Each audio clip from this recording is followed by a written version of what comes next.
Hallo und herzlich willkommen zu meinem allerersten Video auf YouTube. Ich bin das überhaupt nicht gewöhnt, vor einer Kamera zu sprechen, also bitte verzeiht mir, wenn irgendwie irgendwas komisch ist. Ich fühle mich selbst noch ein bisschen seltsam dabei.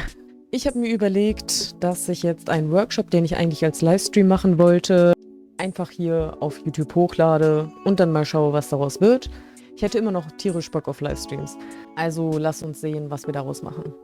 Ich fange jetzt erstmal an mit dem Workshop für Auflegen und Mixen. Ich hoffe, es gefällt euch. Let's go! Zuallererst eine kleine Übersicht. Das erste, worüber ich spreche, sind die Fachbegriffe, die man in dieser Branche einfach braucht. Das zweite sind die Grundlagen, denn man braucht spezielle Grundlagen über die Elektronik zum Beispiel beim Auflegen und beim Mixen. Drittens reden wir über das Vorgehen beim Auflegen und Mixen. Und viertens gebe ich euch ein paar persönliche Tipps. Erstmal zu den Fachbegriffen. Mixer bzw. Mischpult hat bestimmt schon jeder einmal gehört. Das ist ein Gerät, was mindestens 2 Lieder ineinander mischt. Kommt von dem englischen Wort to mix, also mischen. Man sieht jetzt auf der rechten Seite eine kleine Abbildung, was ein Mixer darstellen soll. Die Regler da unten sind für das Volumen, also die Lautstärke. Bei diesem Mixer kann man zum Beispiel 4 Lieder ineinander mischen. Deshalb diese 4 Unterteilungen sozusagen. Und in der Mitte auch noch mal 3 Regler und unten einen waagerechten Lautstärkepegel. Die 3 Punkte, die immer über diesem Lautstärke-Regler sind, das sind die Hi-Hats, die Mitten und die Tiefen in einem Lied. Damit kann man die umstellen, also lauter machen oder leiser machen. Mehr dazu später. Ein Controller ist ein Gerät, mit dem man kontrolliert, was man mit den ausgewählten Liedern macht. Das beinhaltet einen Mixer und 2 Player. An den Seiten eine Soundkarte ist inklusive und der Controller ist verbunden mit einem Laptop. Im Gegensatz zu einem CDJ. Ein CDJ ist eine Wortzusammensetzung aus CD-Player und DJ und besteht aus einem Mixer und mindestens 2 CD-Playern. Können auch mehr sein. Und dort ist kein Laptop zusätzlich nötig. Man kann aber theoretisch einen Laptop auch anschließen.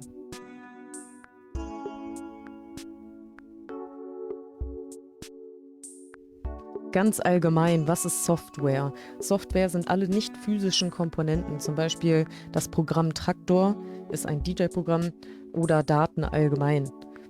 Hardware kann man anfassen, in Anführungsstrichen, das ist das Gerät selbst, zum Beispiel halt der Controller oder die CD-Player. Jogwheels sind diese schönen Dinger, die man da sieht, auch auf dem Video rechts. Jog bedeutet englisch auch anstoßen, Wheels sind Räder. Und Jogwheels sind zum Scratchen oder um ein bisschen zurückspulen im Lied. Dafür sind die gut. Jetzt sieht man unten, weil ihr euch bestimmt schon gefragt habt, was eigentlich Scratchen ist, was ich gerade meinte, was das genau ist in dem Video. Man sieht, der DJ macht mit der Hand so hin und her auf diesem Rad. Das ist beliebt bei vielen DJs außerhalb der Techno-Szene. Ich lege ja zum Beispiel Techno auf, da ist es eher seltener. Das ist im Prinzip ein schnelles Hin- und Herdrehen der Jogwheels, um einen bestimmten Ton zu erzeugen und schnell aus einem Lied herauszugehen. Kann man verbinden, theoretisch, mit einem Lautstärkeregler, den man runterschiebt und bei dem anderen Lied hoch. Man kann alles Mögliche machen, kreative Freiheit auf jeden Fall.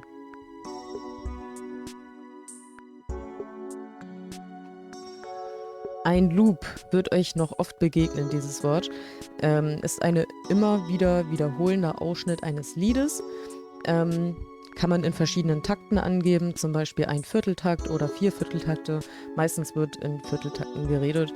Ich habe jetzt als Beispiel das Programm von Traktor genommen und man sieht auf der rechten Abbildung unten in diesem Viereck oder Rechteck, dass eine 4 grau hinterlegt ist.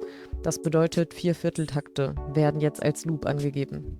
Loops sind immer wieder praktisch für alles Mögliche beim Auflegen. Zum Beispiel, wenn man sich Zeit erschleichen möchte, wenn man zum Beispiel gerade am Ende des Liedes ankommt, schon bei dem einen Lied, besonders am Anfang, wenn man anfängt aufzulegen und das zweite Lied noch gar nicht fertig vorbereitet hat. Dann kann man zum Beispiel einen Loop setzen und damit die Zeit ein bisschen hinauszögern. Geht zwar auch nicht lange, weil das Publikum irgendwann merkt, dass das sich komisch anhört, weil die ganze Zeit durchgehend dasselbe kommt. Jetzt mag jemand sagen, Techno hört sich doch immer gleich an, aber man merkt das dann schon, würde ich behaupten. Und ich würde es nicht lange abspielen lassen, so. Aber als Notlösung ist es theoretisch möglich. Außerdem kann man Loops aber auch benutzen, um irgendwie ein bisschen Schwung in ein Lied reinzubringen, wenn das zum Beispiel ja, ein bisschen monoton ist, dann kann man einen Loop dafür nehmen, zum Beispiel in einem kleineren Loop, also ein halber Takt oder sowas, statt der 4 dann ein halb. Der ist dann ja relativ kurz und wiederholt einen sehr kurzen Teil des Liedes, also manchmal auch nur so winzige Töne. Es hört sich dann manchmal ganz interessant an, wenn man das zwischendurch mal macht. Jetzt zum Q. Ich bin mir ehrlich gesagt nicht ganz sicher, wie man das ausspricht. Ich sage einfach Q. Das ist ein Punkt im Prinzip, also der bestimmt, wann der Einsatz vom Lied stattfindet. Habe ich jetzt unten links beim linken Lied in einem Kreis dargestellt. Das ist ein einzelner Knopf, auch auf dem Controller dann zum Beispiel drauf oder auf einem CDJ. Der setzt einen festen Punkt und ab da beginnt das Lied. Der Tempomaster ist das Lied, was das Tempo bestimmt. Habe ich auch umrandet. Auf dem linken Lied, also auf der linken Seite, der obere Kreis, Master. Es gibt immer 2 Möglichkeiten, Master oder Sync. Und auf der rechten Seite habe ich Sync, auf der linken Seite habe ich den Master. Das heißt, dass das Lied links das Tempo bestimmt, was insgesamt läuft. Also bei dem Lied jetzt zum Beispiel ist das linke Lied auf 103,5 BPM und das rechte Lied dementsprechend auch, weil es gesynkt ist. Wozu ich gleich auch nochmal was sage. Sync bedeutet nämlich synchronisieren, ist also die Kurzform dafür und das bedeutet etwas zeitlich angleichen. Und man sieht auf der rechten Seite bei dem rechten Lied, dass unter dieser 103,5, die recht groß geschrieben ist und recht dunkel, dass da drunter ja steht 126,89 BPM. Jetzt fragt ihr euch, was diese ganzen Zahlen da eigentlich bedeuten. Die untere Zahl heißt, so schnell ist das Lied eigentlich. So wurde es produziert, es hatte eigentlich so und so viel BPM. Aber da es synchronisiert wurde, an das andere Lied angepasst, also an den Tempomaster, dadurch ist es jetzt auch auf derselben BPM, also 103,5. Jetzt habe ich gerade schon ein paar Mal von BPM geredet. Ich weiß nicht, ob ihr wisst, was BPM ist. Ich habe es jetzt nochmal hingeschrieben. Das ist die Abkürzung für Beats per Minute, also Anschläge pro Minute und das ist bezogen auf den Bass. Bei Techno-Liedern ist das halt häufig zwischen 120 und 140 BPM. In meinem Beispiel jetzt nicht.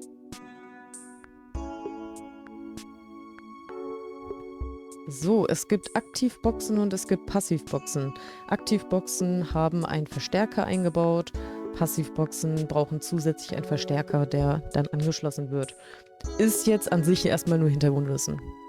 Kann man aber vielleicht mal gebrauchen. Ein Synthesizer ist wichtig. Das ist ein elektronisches Musikinstrument. Ich habe jetzt rechts eine Hardware dargestellt von einem Synthesizer. Es gibt aber auch Software, also Programme, die im Prinzip elektronische Musikinstrumente sind, die man sich dann in ein Programm, in ein Musikproduktionsprogramm reintun kann. Ich weiß nicht, ob ich das jetzt gerade richtig ausgesprochen habe und ob das die richtige Bezeichnung war. Damit kann man zum Beispiel Melodien machen, damit kann man Beats machen. Also man kann damit wirklich sehr viel machen. Ich benutze sie hauptsächlich, um Melodien zu erstellen. Filter haben alle bestimmt schon mal gehört, wenn es auch nur die Filter auf Instagram sind oder auf Snapchat. Aber Filter sind im Prinzip Effekte. Bezogen auf Auflegen oder auf Mixen sind das Effekte, die zum Beispiel, also der ganz typische Filter ist einfach nur die Höhen oder die Tiefen herausnehmen, sodass man halt nur noch den Rest hört. Also im Prinzip kann ich mit einem Filter die Höhen rausstellen und dann hört man nur noch die Tiefen. Oder genau andersrum. Es ist alles möglich. Filter sind zum Beispiel gut für Übergänge von einem Lied zu einem anderen Lied oder um Spannung aufzubauen innerhalb eines Liedes. Zu den Grundlagen. Das sieht jetzt vielleicht erstmal ein bisschen kompliziert aus, aber jetzt versteht ihr vielleicht auch, warum ich das nochmal mit Passivboxen und Aktivboxen gesagt habe. Es gibt nur einfach ein paar Informationen, die man braucht, wenn man auflegen möchte. Fangen wir unten links an. Da habe ich einen Controller dargestellt und von diesem Controller aus geht ein USB-Kabel an einen Laptop. Ich habe ja eben schon gesagt, man braucht einen Laptop, wenn man einen Controller hat und keine CDJs. An diesem Controller kann man theoretisch jetzt auch ein Mikrofon anschließen, das habe ich jetzt links in Gelb. Es gibt ja verschiedene Arten von USB-Kabeln. Bei den Controllern braucht man einen kleinen USB zu einem großen USB, sage ich jetzt einfach mal. Ich weiß nicht, wie die genaue Bezeichnung davon ist, ganz ehrlich. Aber ich kann euch nochmal ein Bild einfügen.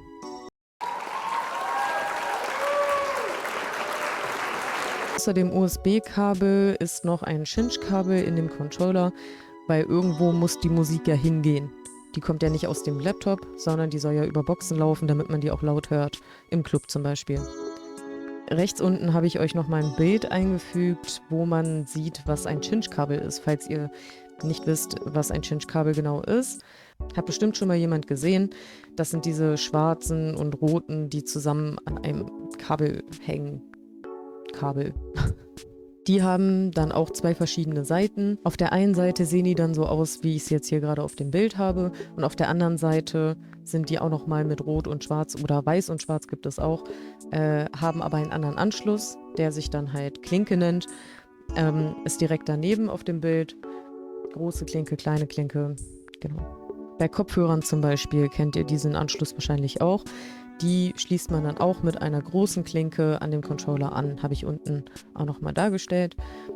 Aber erstmal zu dem Weg von dem Cinch-Kabel. Das Cinch-Kabel geht in einen Mixer, der als Verstärker genutzt wird. Und von dort aus geht ein Kabel mit einer großen Klinke zur Passivbox oder zu den Passivboxen, weil die haben ja keinen eigenen Verstärker. Wenn man aber Aktivboxen hat, was eher seltener der Fall ist, dann kann man das Cinch-Kabel direkt an den Aktivboxen anschließen. Ich hoffe, das war einigermaßen verständlich. Ansonsten schreibt mir noch mal ein paar Fragen dazu auf.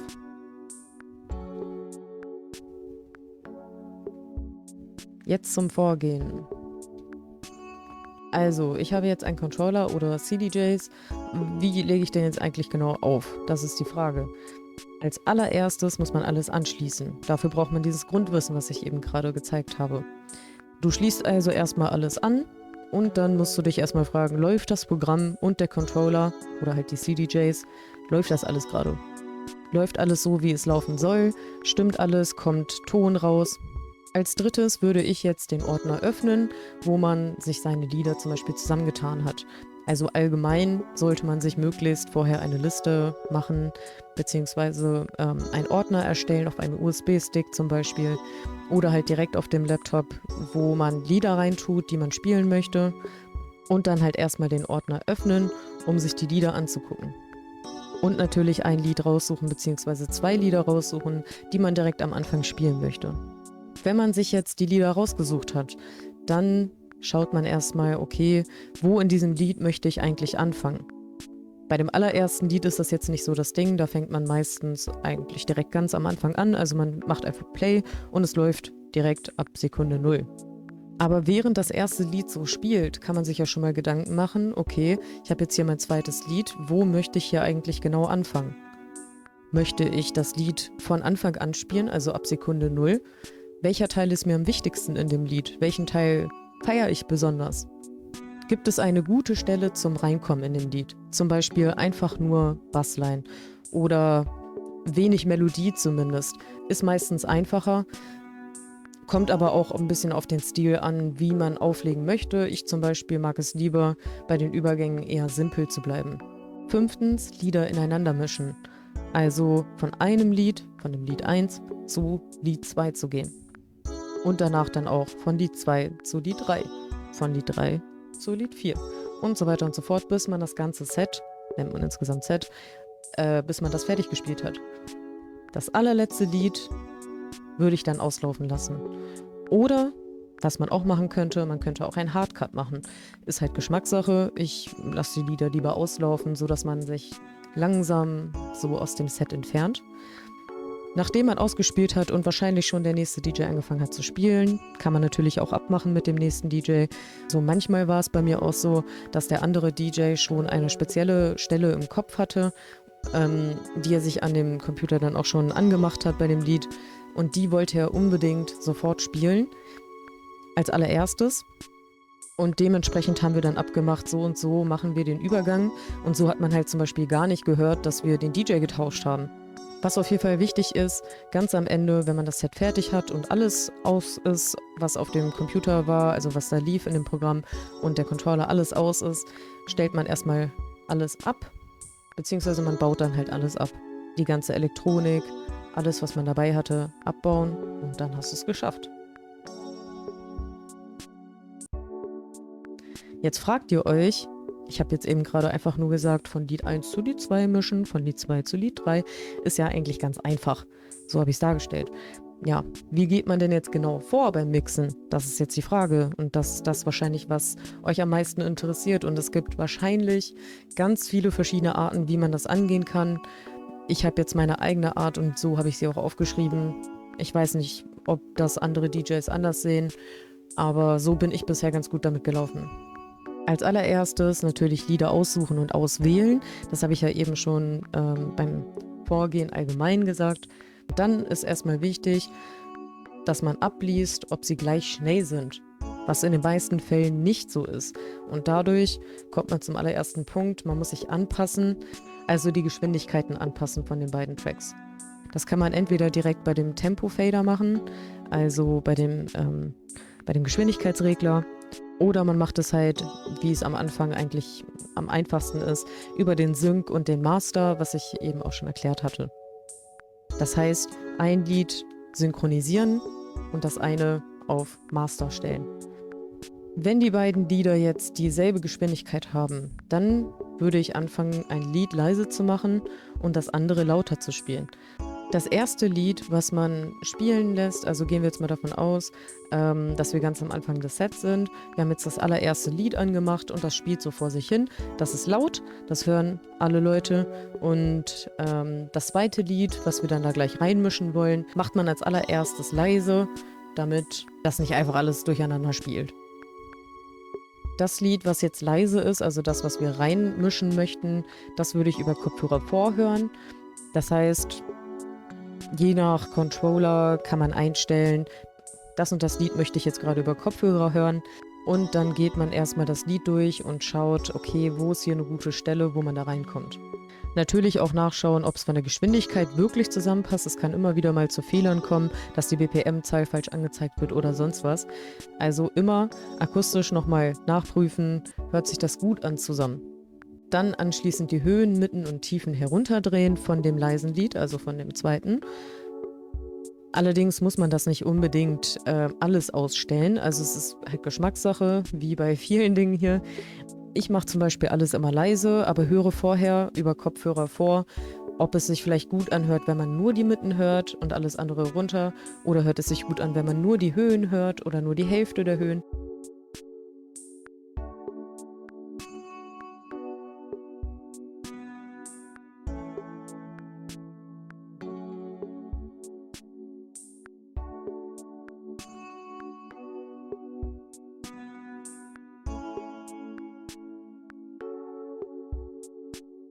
Mit drauf zu tun, also dass man das da auch über Kopfhörer hört und dann nochmal hören kann, was sich da jetzt genau gut anhören würde. Als 5. würde ich dann langsam das zweite Lied lauter machen, beziehungsweise halt erstmal die Höhen, Mitten oder Tiefen, je nachdem, wie ich denke, wie es sich gut anhören würde. Und die des ersten Liedes dann langsam herunterdrehen, während die des zweiten Liedes hochgedreht werden. Ich mache das zum Beispiel immer möglichst langsam. Es gibt auch DJs, die das schneller machen. Ich finde das immer schöner, wenn es so ein geschmeidiger Übergang ist, sage ich mal. So, dass man es gar nicht so krass hört. Aber es ist halt auch Geschmackssache. Wenn man dann fast nur noch das zweite Lied hört, kann das erste Lied langsam runtergespielt werden. Also leise machen, bei dem Lautstärkeregler dann. Und dann hat man es eigentlich auch schon geschafft. Das erste Lied ist leise, man hört es nicht mehr und das zweite Lied läuft. Meine persönlichen Tipps.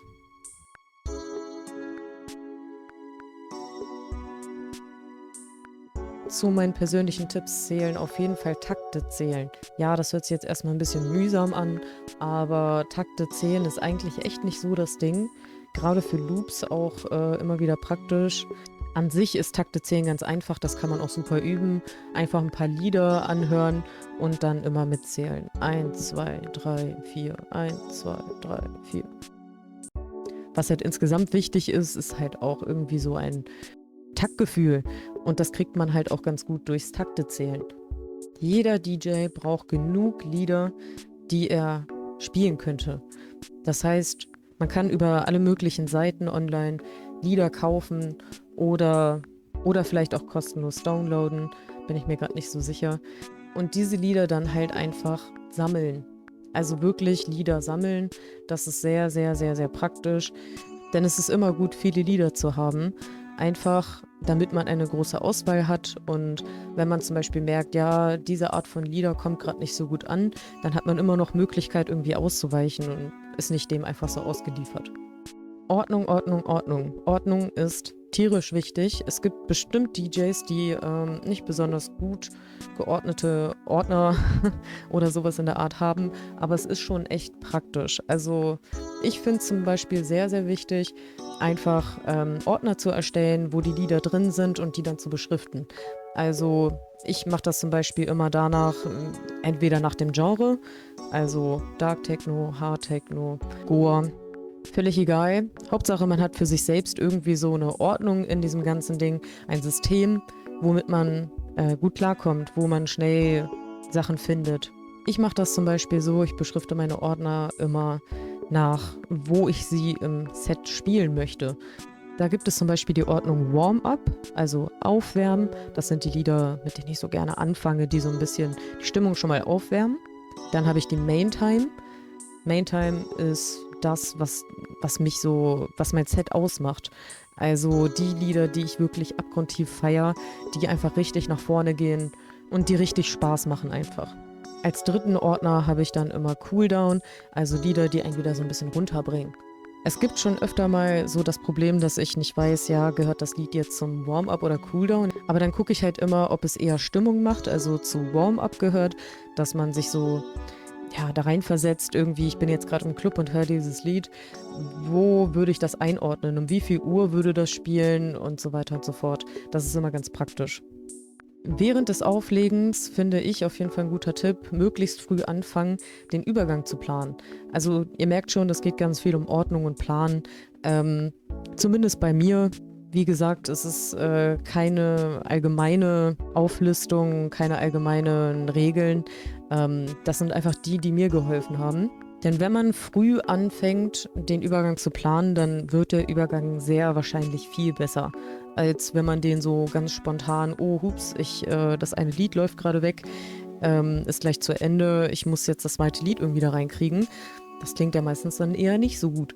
Das heißt, ich würde möglichst früh anfangen zu planen. Am besten direkt, wenn man wenn man ein neues Lied da reintut. Wenn ein Lied gerade angefangen hat zu spielen, würde ich schon anfangen, nach dem nächsten Lied zu gucken und wie ich da den Übergang mache. Was sonst noch sehr praktisch ist, sind Markierungen, also Cues oder Allgemeinmarkierungen, die man in den Tracks setzt. Das kann man zum Beispiel bei dem Programm Traktor halt ganz gut machen.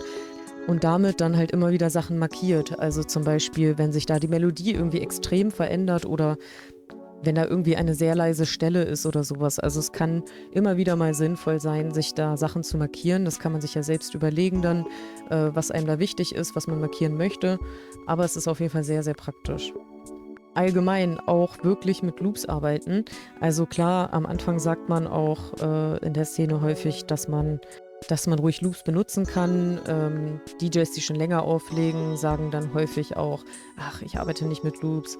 Ja, es ist unterschiedlich. Also ich arbeite sehr, sehr gerne mit Loops und ich finde das auch überhaupt nicht schlimm, wenn man da mit weiter arbeitet. Für den Anfang, klar, ist es sehr praktisch, weil man sich so ein bisschen Arbeit damit nimmt. Aber ich finde es allgemein auch einfach gut, weil man hat schon relativ viel zu tun. Natürlich, wenn ich jetzt ein sehr entspanntes Set habe und eh nichts zu tun habe, würde ich jetzt auch nicht unbedingt viele Loops setzen, aber manchmal ist es einfach praktisch. Außerdem kann es sich halt auch wirklich cool anhören, wenn man kürzere Loops macht und dann irgendwelche Teile, zum Beispiel eine Stimme in einem Lied, einfach immer wieder diesen Satz oder das Wort wiederholen lässt. Das ist ganz cool. Ja, Sync benutzen ist auf jeden Fall auch ein Tipp von mir, besonders am Anfang, wie ich das auch schon bei den Loops meinte. Synchronisation von den Liedern geht in einer Sekunde, wenn man auf den Sync-Knopf drückt. Wenn man jetzt versucht, von selbst da irgendwie rumzudrehen und wird jetzt wirklich gut mit der Geschwindigkeit, das ist schon ein bisschen Brökelei und gerade am Anfang hat man wirklich so vieles, worauf man achtet, was später dann halt irgendwann automatisch geht.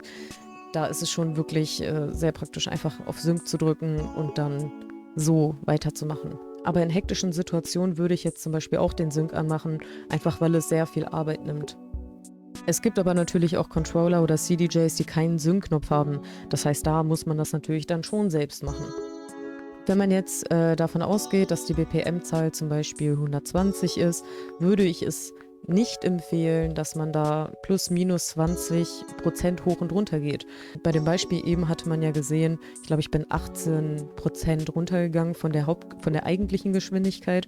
Also darauf würde ich schon achten, weil sonst können sich Lieder auch manchmal echt komisch anhören danach. Bezieht sich nicht auf alle Lieder. Es gibt auch Lieder, wo sich das wirklich richtig gut anhört. Aber bei 20% würde ich schon langsam aufpassen. Meistens ist es besser, wenn man Lieder zusammen spielt oder ineinander mischt, die eh schon eine relativ ähnliche BPM-Zahl haben. Das aller Wichtigste ist üben. Üben, üben, üben. Man sagt ja mit Übung was sagt man? Übung macht den Meister, sagt man.